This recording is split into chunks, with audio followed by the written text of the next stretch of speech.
Merci. Alors, on a eu un gros souci de son, mais c'est terminé. On est désolé pour ce petit intermède très intéressant. Donc, c'était pas prévu comme ça. Mais donc, alors on reprend. Je disais bienvenue sur ce live, ce premier live de rentrée des Vendredis de la Recherche. La rentrée à l'université a eu lieu il y a 15 jours et voilà, nous aussi, on fait notre rentrée. Et donc, c'est le premier live, le premier vendredi de la recherche. On commence pas l'année par un vendredi de la recherche. Je vais recevoir donc aujourd'hui un chercheur. Donc, on va lancer la première rubrique. Alors, donc, je reçois Damien Bourgeois. Et Damien, je vais te laisser te présenter, nous expliquer ce que tu fais et où tu travailles et sur quelle thématique. Ok, merci. Bonjour à tous. Donc, je m'appelle Damien Bourgeois, je suis chercheur au CNRS dans une unité mixte de recherche qui est située sur le site CEA de Marcoule, 30 km au nord d'Avignon. Donc, on y fait beaucoup de chimie qui traite à la séparation, comme le nom l'indique, de l'Institut, essentiellement la séparation des métaux. Donc, on travaille sur tout ce qui est séparation des métaux, que ça soit pour le retraitement du cycle du combustible nucléaire ou pour le recyclage des déchets. D'accord. Et donc, tu es responsable d'une équipe qui s'appelle le Oui, LIS, une petite équipe qui s'appelle le LIS, Laboratoire des systèmes hybrides pour la séparation. D'accord.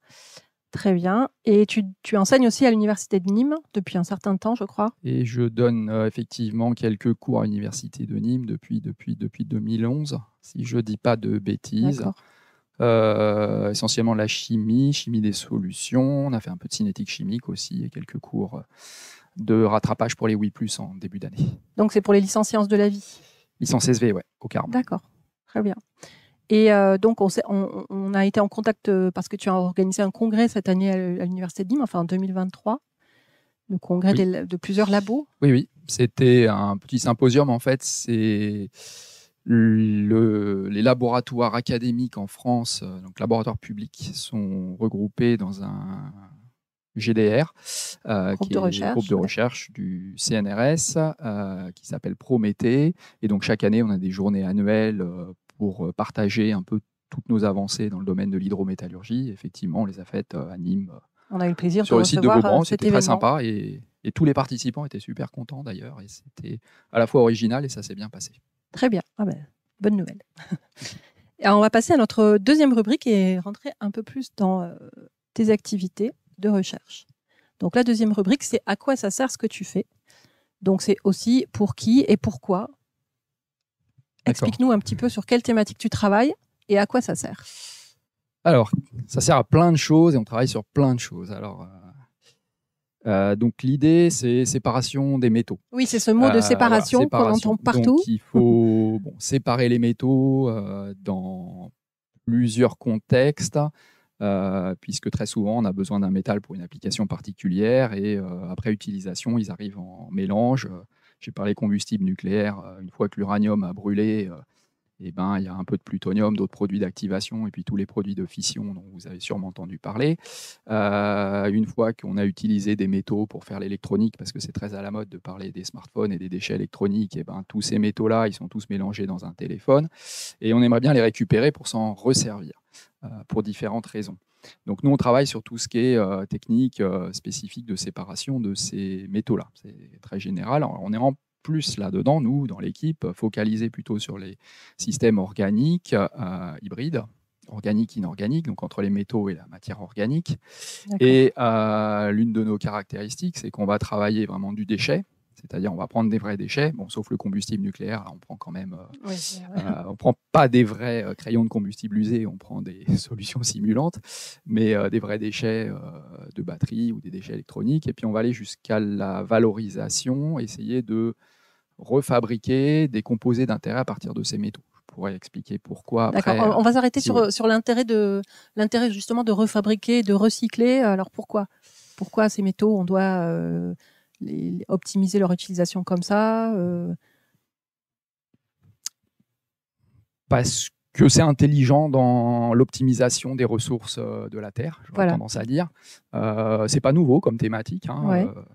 À l'âge de bronze, je pense que l'homme préhistorique, il essayait quand même de récupérer ses épées, ses boucliers pour s'en resservir. Donc Voilà, c'est pas nouveau, hein, mais ça devient de plus en plus prégnant dans notre société parce que on en a de plus en plus besoin. C'est de plus en plus compliqué et en plus on se rend compte que les gisements sont pas éternels. voilà, on entend beaucoup que ce sont des métaux qui sont rares, qui sont précieux, qui sont très chers à exploiter et dont il faut optimiser l'utilisation. Alors, est-ce que ça c'est vrai? Est-ce que c'est pour tous les métaux en général ou certains? Alors, c'est marrant, nous on bosse. Mon principal domaine, c'est les métaux précieux. Donc le fait qu'ils soient précieux, c'est pas forcément lié au fait qu'ils soient rares. Le fait qu'ils soient précieux, c'est la valeur qu'on leur donne. Si on fait des bijoux en or, c'est parce que l'or, c'est joli, ça brille, c'est inaltérable. Donc si on a, là c'est plutôt métal blanc, donc on est sur de l'or blanc. Mais si on a un bijou en or, comme on dit, l'or est éternel, c'est ça, non, dans la pub. Ouais. Non, c'est le diamant. Mais bon, c'est pas métal. Donc ça, c'est précieux pour ses propriétés. Donc ils sont plus ou moins rares. Et dans tous les cas, on a exploité les gisements les plus faciles à exploiter. Maintenant, ça devient de plus en plus compliqué. Et on s'intéresse justement à les récupérer. Est-ce qu'il y a un risque de pénurie? Est-ce qu'il y a un risque de pénurie en or? Je ne pense pas. En métaux précieux. Alors, si on parle métaux précieux, par exemple, sur le palladium, on n'a pas vraiment de pénurie. Par contre, ce qui est embêtant, c'est que les principaux gisements sont en Afrique du Sud et en Russie. Donc, ça pose des problèmes géopolitiques. Ouais. Ensuite, quand on parle justement de ces métaux rares et de ces métaux précieux, souvent, ce que je dis, nous, on bosse sur les métaux précieux. Donc, effectivement, ils ne sont pas faciles à se procurer. C'est pour ça qu'ils sont chers. Bon, ils sont précieux parce qu'on peut en faire des bijoux, mais ils sont chers parce que c'est pas facile à en trouver. Si vous voulez creuser votre jardin pour trouver des pépites d'or, vous n'allez pas en trouver beaucoup. Par contre, il y a des métaux qui sont beaucoup plus courants, comme le cuivre, et encore d'autres qui sont encore plus courants, encore plus utilisés, comme le fer, qui sont pas du tout rares.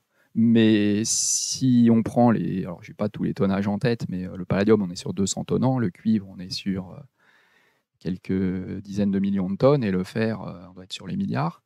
On va avoir plus de problèmes bientôt avec le cuivre, parce que quand vous aurez en 2035 des voitures électriques partout, il va quand même falloir avoir des bobines pour les moteurs, et puis des fils pour amener l'électricité dans les maisons, pour recharger les voitures. Bon, le cuivre ne sera pas un problème parce qu'il faudra de l'électricité pour recharger les voitures. Donc il y a un problème d'énergie derrière. Et avant qu'on ait ce problème de cuivre, on aura aussi un problème avec le fer. C'est que le fer, il y en a dans le béton armé. Donc si tout le monde se met à construire des immeubles costauds un peu partout pour qu'ils résistent, on aura des problèmes de fer. Donc cette problématique de ressources, elle n'est pas spécifique aux métaux rares, c'est-à-dire les métaux qu'on a en faible quantité, ou aux métaux précieux comme l'or, le palladium. C'est général. Et pour finir sur le fer, je pense que toi, tu es au courant, et peut-être d'autres le savent. Le problème aussi, c'est quand même les gravillons qu'on met dans le béton, avoir du sable de qualité. Pourquoi est-ce qu'on s'embête avec les fonds marins, savoir si on peut aller draguer tel ou tel sable? C'est parce qu'on aura des problèmes d'armature, mais on aura aussi des problèmes de matières premières spécifiques pour le béton. Donc ce problème de ressources, en fait, il est un peu général. Il n'est même pas spécifique aux métaux. Il est lié à une conjoncture économique plus au métal lui-même? Conjoncture économique, des enjeux stratégiques, un mode de fonctionnement. Moi, j'aurais tendance à dire, on est dans une société de consommation, il va falloir qu'on change la façon dont on voit, c'est-à-dire on achetait pour utiliser, pour jeter. Et il va falloir, à mon avis, à terme, revenir à ce que faisait l'homme de l'âge de bronze ou le romain, c'est-à-dire utiliser, mais quand même savoir qu'est-ce qu'on va refaire et réutiliser, quoi. Ça nous ramène donc à la question qui est à quoi ça sert. Voilà. À quoi ça sert, c'est dans cette perspective générale d'utilisation de la ressource en général. Et donc cette perspective, elle n'est pas spécifique à ces métaux, en fait. Elle est générale. Elle est générale. Et pour moi, c'est général. Là, il y a des grosses problématiques de recyclage. Nous, on bosse sur les métaux. Mais les métaux, c'est une face du problème. Il y a énormément de problèmes de recyclage sur les matériaux, les polymères, les gravats du bâtiment, le verre, etc. Donc des matériaux qu'on sait parfois bien recycler, d'autres qu'on ne sait pas recycler. Et dans tous ces cas-là, il y a un problème, c'est qu'il faut trier, il faut séparer. Parce que si on a un mélange, quel que soit l'objet qu'on veut réutiliser, si on a un mélange, à la fin, on n'a pas forcément besoin de tout en même temps. Si vous voulez faire un téléphone plus performant à partir de votre vieux téléphone, vous pouvez récupérer des composants. Donc ça, vous pouvez réutiliser des parties. Peut-être l'écran marche encore, mais il y a d'autres choses. Il va falloir reconstruire des nouveaux processeurs. Donc pour construire un processeur, vous n'avez pas le choix. Il va falloir faire des circuits imprimés, wafer de silicium, des petites couches d'or dessus, etc. Donc il va falloir à un moment des métaux purs. D'accord. Et donc, c'est de la recherche appliquée ou c'est de la recherche fondamentale? C'est les deux, c'est les deux? Il y a les deux, ouais. Alors, Parce qui ça sert? Il y a un développement industriel derrière, forcément, en perspective? Il y a... Alors, nous, on essaye de bosser dans cette optique-là, mais on n'est pas au service des industriels. Donc, on essaye de travailler en collaboration avec des industriels sur des problématiques qui sont des problématiques de long terme, où il y a besoin d'un apport de connaissances. Il ne faut pas oublier, je suis un chercheur académique, je suis quand même payé par l'impôt des Français. Donc, je travaille, le cœur de notre métier au CNRS, c'est l'amélioration de la connaissance pour que, je pourrais dire d'un sens global, notre société soit plus performante. Pour la mettre à disposition voilà. d'autres. Si dans ceux à qui ça peut servir, il y a les industriels, très bien. De toute façon, la recherche publique, c'est un relais, c'est toujours un relais. Mais après, on travaille aussi, même dans le labo, sur des systèmes, on sait très bien qu'on ne va pas les appliquer, même dans les 10 années à venir. Mais c'est aussi des concepts, des nouvelles approches. On s'amuse, par exemple, à faire des systèmes triphasiques où on prend un système, on fait 3 phases, on secoue et hop, il y a un métal dans chaque phase. C'est conceptuel, ça nous permet de mettre en évidence le fait qu'on maîtrise les propriétés des différents métaux et qu'on arrive bien à les séparer. Mais demain, on ne va pas en faire une usine. Après, on bosse en lien avec des industriels et ce qui est intéressant, c'est que du coup, on est confronté à des problématiques qui ne sont pas forcément les problématiques auxquelles on aurait pensé si on était complètement déconnecté. Donc c'est pour ça qu'on veut maintenir cette connexion et qu'on essaye de travailler dans tous les domaines. Plus long terme, avec une vision à très long terme. Exactement. En fait. D'accord. Et concrètement, comment ça se passe? C'est de la chimie pure? Il y a des gens qui travaillent, qui manipulent en labo et qui essayent d'extraire les différents métaux tous les jours comme ça. C'est une approche labo. Moi, j'en fais de temps en temps, mais après, j'ai de moins en moins de temps. Je fais beaucoup de papiers, de demandes de financement, de rédaction de rapports, de publications quand j'ai le temps, parce que c'est toujours ça qui vient en dessous de la pile, les publications. Pourtant, c'est ce qu'on attend, qu'on publie nos résultats. Mais bon, ça, on va faire la parenthèse. Donc, effectivement, de temps en temps, sinon, les étudiants qui sont au labo, c'est aussi à qui ça sert. C'est une autre dimension, il ne faut pas oublier. On a des jeunes au labo qui sont des étudiants, stagiaires, doctorants, postdoctorants, des jeunes ingénieurs d'études, ingénieurs de recherche, on les forme. Donc ça sert aussi à former des jeunes pour leur donner une première expérience, soit en recherche, pour un doctorant, formation par la recherche, ou même professionnel. Quand on a un ingénieur d'études au labo qui va travailler sur un sujet, il arrive et ça lui fait, là on a un CDD, ça lui fera 2 ans d'expérience, donc après il pourra trouver du boulot en disant « moi je sais faire quelque chose ». Voilà, donc c'est ces personnes-là essentiellement qui font des manips au labo, et là c'est des manips de chimie assez classiques qu'on peut voir un peu dans tous les labos. On n'a pas d'outils vraiment hyper spécifiques. Ce qui est intéressant dans l'ICSM, c'est qu'on a tout un plateau de caractérisation, de savoir-faire et de compétences en termes de personnes qui permettent de répondre à ces sujets-là, qui sont quand même des sujets assez pluridisciplinaires, parce qu'on part d'un solide qu'il faut caractériser. Donc, historiquement, on sépare plutôt département de chimie organique et chimie inorganique. Et puis ensuite, je ne sais même pas si en France, il y a des départements génie des procédés, chemical engineering en Angleterre. Si, ça doit exister. Oui. Donc, nous, on est un peu sur les 3. C'est-à-dire que les matériaux d'entrée, c'est des solides. Il faut les caractériser. Derrière, il faut les mettre en forme. Ensuite, il va falloir les traiter. On va faire un passage en solution. Donc là, on va arriver en solution, mais on est sur des solutions aqueuses, donc qui sont plutôt du domaine de la chimie inorganique. Ensuite, on va utiliser des molécules organiques, que ce soit pour directement faire des systèmes hybrides ou pour passer dans une phase organique. Donc là, on va arriver sur des problématiques de chimie moléculaire, plus chimie organique, là c'est le cœur de mon métier. Et puis après, on va aller jusqu'à la fabrication d'objets. Donc typiquement, là, pour prendre un exemple de ceux qu'on fait au labo, on fabrique des catalyseurs hétérogènes. Donc on revient dans des domaines de catalyse où on a des matériaux solides qu'on va caractériser de nouveau avec des techniques de caractérisation plutôt dédiées aux solides, qui sont des techniques qu'on ne trouvera pas, par exemple, classiquement dans un département de chimie organique. Mais qui sont ultra courantes dans un département de chimie inorganique. Et ça, c'est une autre équipe de l'ICSM qui... Non, en fait, nous, justement, dans l'équipe, on fait ça. On a le support technique pour tous les appareils et on a la connaissance parce que moi, je suis plus spécialisé chimie moléculaire. Après, il y a des étapes. En fait, on fait des étapes. Par exemple, le passage en solution. Là, on n'invente pas des choses hyper compliquées. On s'appuie sur les recettes qui existent déjà. Donc, on ne va pas forcément être hyper innovant. Quoique, dans un sujet, par exemple, sur cette étape-là, nous, on fait du classique, mais un collègue physico-chimiste qui nous a dit ça pourrait être sympa d'essayer de faire ça avec des mousses parce qu'on utiliserait moins d'eau. Donc, lui, il apporte sa connaissance des mousses, les tensioactifs. Nous, on apporte nos solides, notre savoir-faire de la chimie en solution aqueuse, qui est essentiellement de la chimie. Alors, bon, c'est ce que j'enseigne d'abord en L1, mais je pense qu'il y a une deuxième couche ensuite qui doit arriver en L3, voire en M. Et donc, on s'appuie sur nos connaissances, notre savoir-faire, pour justement monter des sujets communs comme ça. D'accord. Et alors, une question, moi, qui me vient, mais qui n'a rien à voir. Ces métaux, alors, je ne sais pas si ça fait partie des travaux de l'ICSM, il y a une question de pollution par ces métaux. Il y en a qui sont polluants, oui. Voilà. Ouais. Et donc, ça fait partie du travail. Ça aussi, ça fait partie de... C'est un critère à prendre en compte dans toutes les... Tout à fait. Alors, il y a deux sous-questions. Pour moi, il y a la dimension sécurité. Typiquement, on bosse sur des métaux. Parfois, c'est même pénible au labo parce qu'il faut prendre toutes les précautions. On est un peu il y a obligé. des protocoles spécifiques. Dans les batteries, il y a du cobalt. Les sels de cobalt sont cancérogènes. C'est comme ça. Ils sont classés au niveau européen. Donc, on ne traite pas un métal cancérogène d'un métal classique. Comme peut l'être le fer ou l'or. Et ensuite, il y a des métaux qui sont des polluants, plus au sens environnemental. Typiquement, le plomb qu'on va retrouver dans les soudures de tous les composants électroniques fait qu'un déchet électronique qui contienne des métaux précieux ou pas est un déchet dangereux. Donc, il y a ces deux aspects-là. C'est-à-dire qu'on peut travailler, nous, sur... donc, d'une part, on est obligé de travailler avec des métaux qui sont plus complexes à manipuler d'un sens pratique.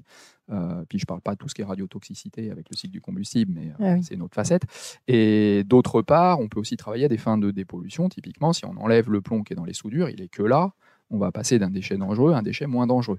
Donc, on peut contribuer pas au déclassement, parce que c'est réglementaire, mais à avoir un objet qui est plus facile à traiter. D'accord. Okay. Oui, effectivement, il y a les deux aspects. Il y a l'environnement et la protection du travail des personnes qui doivent manipuler ces métaux-là. Très bien, merci pour cette partie-là. On va passer à notre troisième rubrique, un peu plus légère, qui est la question de l'anecdote. Alors, est-ce que tu as une anecdote de recherche? Maintenant, on a un peu l'idée, le contexte général de tes travaux. On arrive à imaginer un petit peu ce que tu fais. Est-ce que tu peux nous raconter une petite anecdote par rapport à tout ça? Sur toutes les bêtises qu'on a fait au labo? Ouais. Comme c'est enregistré, j'en ai une que je cite régulièrement.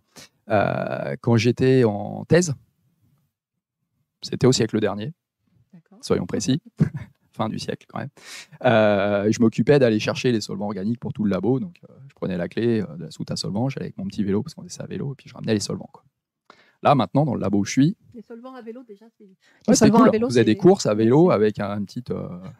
Et puis, c'était le siècle dernier. La soute, elle était à l'extérieur, mais elle prenait le soleil l'été. Et puis, les bonbonnes des terres, elles gonflaient. Mais bon, après, voilà. On s'inquiétait pas trop.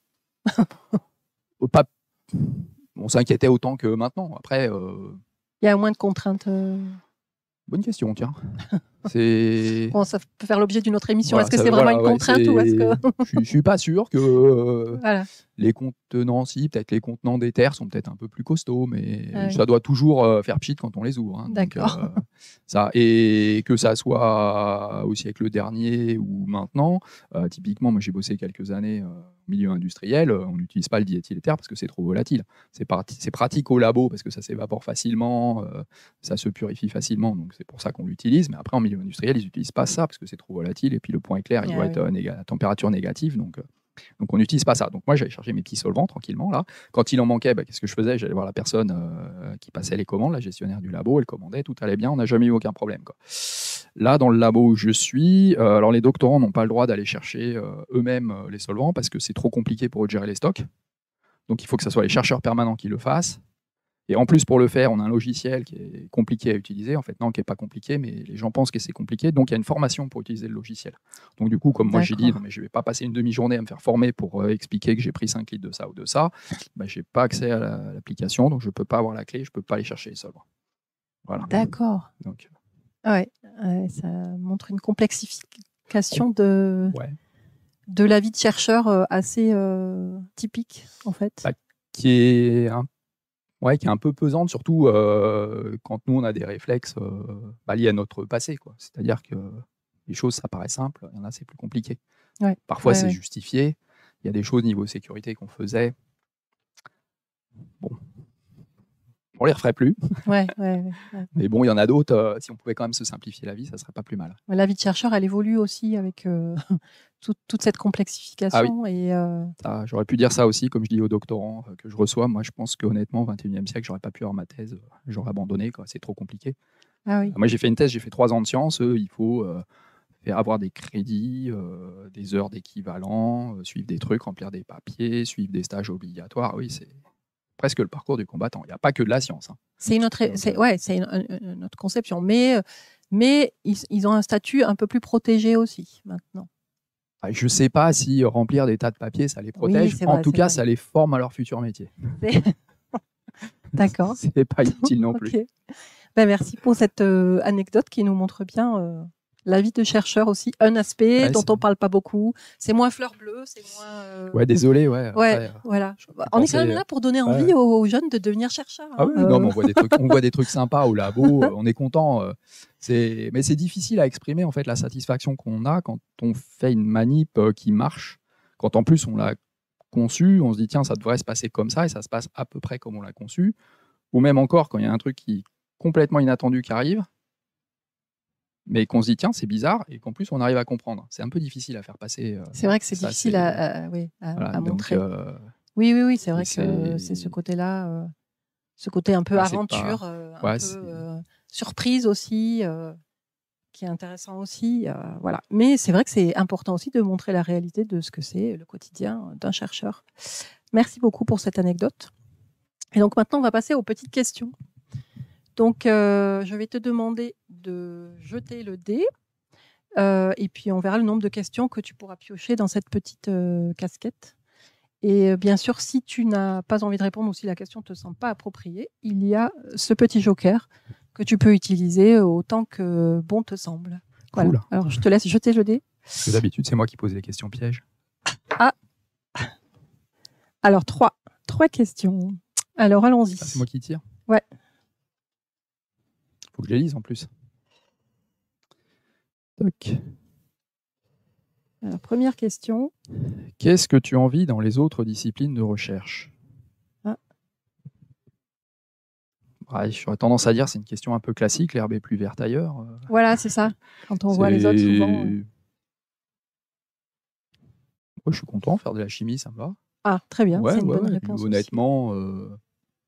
la chimie, c'est très varié, comme tu disais. Déjà, c'est très varié ce qu'on fait, donc j'ai cette chance-là. Et puis, d'autre part, j'ai pas mal de copains qui font d'autres choses. On a tous nos avantages et nos inconvénients. En fait, j'hésitais entre physique et chimie. Donc, j'avais été dans un labo visiter pour mon stage de DEA à l'époque, M2 maintenant. Et puis, je trouvais quand même que les manips qu'ils faisaient à passer des heures et des heures à aligner un laser, il n'y avait pas beaucoup de retours sur résultats. Et je dis, bon, non, je ne vais quand même pas faire ça parce qu'en chimie, on a des résultats plus rapides, quoi. Après, depuis, le directeur du labo, il a eu le prix Nobel il n'y a pas très longtemps. Donc, voilà, c'est des choses qui arrivent. Voilà. C'est des choix. Allez, une deuxième question.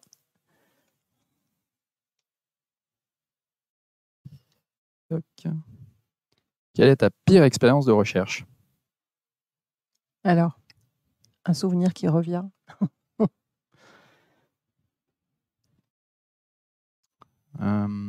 Un échec qui ne se serait pas transformé en réussite, parce que souvent, un échec se transforme en réussite aussi, en recherche. Ouais, alors j'aurais tendance à aller plutôt chercher, pas du côté expérimental, mais du côté administratif, quoi. Ah, aussi. Je crois que c'est... je ne vais pas donner trop de détails, mais c'est recruter un doctorant alors qu'on sait qu'on a une chance sur 2 que le contrat ne sera pas signé. Parce qu'on sait que d'un côté, il y a un doctorant qui attend, qu'il veut faire le sujet. De l'autre côté, il y a des juristes qui sont en train de se battre pour des virgules mal placées, quoi. Et c'est à peine caricatural. Ah, et le contrat peut être rejeté du fait de sa forme. Le contrat était loin d'être signé pour des questions...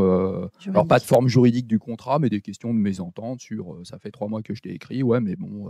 tu m'as pas répondu, mais si tu m'avais relancé, machin, et puis il faut mettre important, si tu veux que je te réponde. Bon, il y a un moment, il faut quand même statuer, quoi. Ah, mais attendez, nous, on est juristes.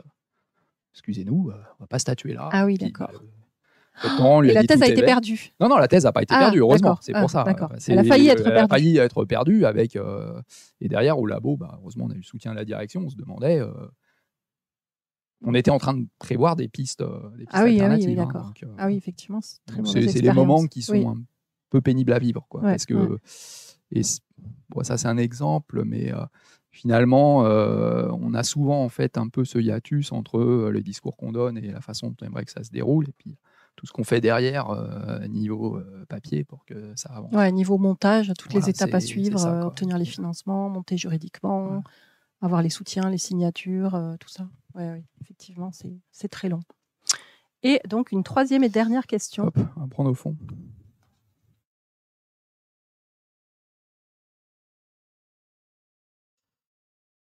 Sur quoi procrastines-tu le plus? Alors, les tâches administratives, peut-être, du coup. Oui, forcément, oui. C'est Ce qui est classique. C'est ça. En fait, c'est ce que je disais. Ce qui est gênant, c'est qu'en fait, ce qui se retrouve à la fin, c'est les publications. Oui. Mais c'est pas de la procrastination, c'est la gestion des priorités et puis des week-ends, parce qu'on a le droit d'avoir un week-end aussi. Du coup, effectivement, je procrastine le plus sur les tâches administratives qui sont non bloquantes pour mon activité. D'accord. Ah oui. C'est-à-dire qu'il y a des trucs qu'on nous demande, si on les fait pas, on sait qu'il y aura un problème, et souvent c'est des problèmes financiers. Typiquement, on sait que si je ne fais pas mon rapport ANR à 18 mois, on sait que l'industriel qui bosse avec n'aura pas son premier tiers de versé. Donc là, à un moment, il faut le faire, quoi. Par contre, on sait que si on ne fait pas tel ou tel rapport sur tel ou tel truc, on aura un truc qui sera orange. Voilà. Donc, j'ai des trucs à faire, comme ça, je ne vais pas dire quoi. Ouais, il faut prioriser. Voilà. Et puis, à un moment, ça arrive, et puis, il faut le faire. Ouais, d'accord. Bon, merci. Merci pour ces petites réponses. Et on va passer à notre dernière rubrique, qui est la rubrique de la page blanche. Alors, voilà la page blanche. Ah ouais. Elle est là. Donc, le principe, c'est que tu nous décrives quelque chose ou dessines quelque chose. Tu nous fais une petite œuvre d'art personnalisée. Et peut-être que par la suite, on arrivera à en faire une carte postale comme les cartes qu'on a créées l'année dernière, qu'on avait créées pour la TwitchCon et qu'on expose et qui plaisent beaucoup. C'est-à-dire qu'à chaque fois que quelqu'un rentre dans le bureau et voit ces cartes, il en prend. Donc, il va falloir qu'on agrandisse notre collection. Donc, voilà. Merci de participer à cette collection qui a beaucoup de succès.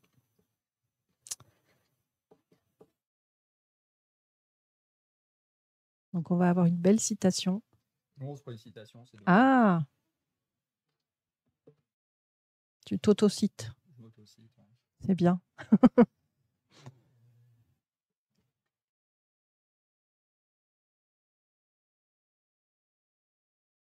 Après, tu vas nous lire tout ça.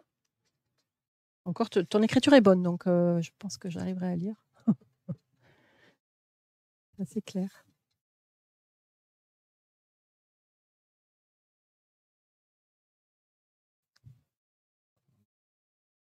Ah, un Shadok. Ça aussi, c'est du siècle dernier, le Shadok aussi. Ah oui. Très bien. Alors, je te laisse lire. Donc, il ne faut pas confondre trouver une réponse simple à une question complexe et trouver une question complexe quand la réponse est simple. Trouver une question complexe quand la réponse est simple. Ça illustre un petit peu ce que tu nous disais un peu avant, c'est-à-dire trouver des questions. En fait, c'est un peu toute la philosophie des publications scientifiques où, maintenant, si on veut publier des trucs à haut facteur d'impact, comme on dit, il faut vendre un super bénéfice. Et du coup, il faut trouver une question complexe. Qu'on fait, le résultat qu'on a eu, qu'on trouve sympa, qui est original, qui est nouveau, qui peut servir maintenant ou pas. Ce que je disais, finalement, peut-être que mes systèmes triphasiques ne serviront jamais, mais nous, on les trouve sympas. Et puis bon, si vous le faites, c'est que vous pensez qu'ils serviront. Ils servent au moins à montrer que la connaissance qu'on a apportée, on la maîtrise. Ouais, Mais si je veux d'accord. publier ça, il faut quand même qu'on emballe ça pour que les Avec un éditeurs de enjeu, journaux ils trouvent ouais. que c'est fantastique et que c'est grâce à ça que je vais sauver la Terre en recyclant les téléphones portables. Donc on écrit ça. C'est un peu la démarche dans laquelle l'engrenage dans lequel on va. Alors que finalement, le boulot qu'on a quand on bosse en milieu industriel, souvent il y a des problèmes qui sont très compliqués, mais à la fin, il faut que la réponse soit simple. C'est vrai, c'est Ah oui. et oui, c'est Ah oui. la relation entre la recherche Voilà. Donc, appliquée c'est industrielle un peu. et, Voilà. et ce qui est imposé à la recherche académique. Exactement. Ouais. Très bien. Voilà, on voit à peu près. Merci. Oui, on n'a pas montré à la caméra. Voilà. Surtout mon Shadok, il est beau, non? Oui. Alors, est-ce qu'on peut... Voilà. Alors, le Shadok, c'est surtout le Shadok qui dit ça. Hein, c'est le Shadok qui dit ça. Alors, non, c'est pas les Shadok qui le disaient, mais bon, après, ils auraient pu le dire, je pense. Ouais. Mais là, c'est le Shadok qui le dit, là. Voilà. Mais merci beaucoup, Damien, pour ta participation à cette émission. Je pense qu'on en a appris beaucoup sur ce que tu fais. Et puis, ça nous montre un visage de la recherche qu'on n'avait pas et qu'on n'a pas à l'Université de Nîmes. Voilà. Donc, c'est une très bonne chose aussi de voir un petit peu ce qui se pratique localement dans le Gard comme recherche. J'espère qu'on aura d'autres occasions d'avoir des émissions comme ça pour illustrer un petit peu la recherche sur le territoire aussi du Gard. Merci beaucoup pour ta participation. De rien. On monte des projets avec l'Université de Nîmes. On va peut-être y arriver. Donc, cette thématique, elle est quand même là. Oui, cette thématique-là, elle est très sympa. importante et elle est liée à la thématique aussi du risque pour nous à l'Université de Nîmes. Ouais. Donc, il y a vraiment des collaborations intéressantes qui peuvent se faire dans ces domaines-là. Et oui, puisque justement, c'est des domaines qui sont pas présents chez les équipes de l'université, ou en tout cas, et comme l'interdisciplinarité est aussi le maître mot de ton labo, effectivement, il y a beaucoup de points communs. Merci. Avec plaisir. Et à bientôt. Et on se retrouve vendredi prochain pour un nouveau Vendredi de la recherche.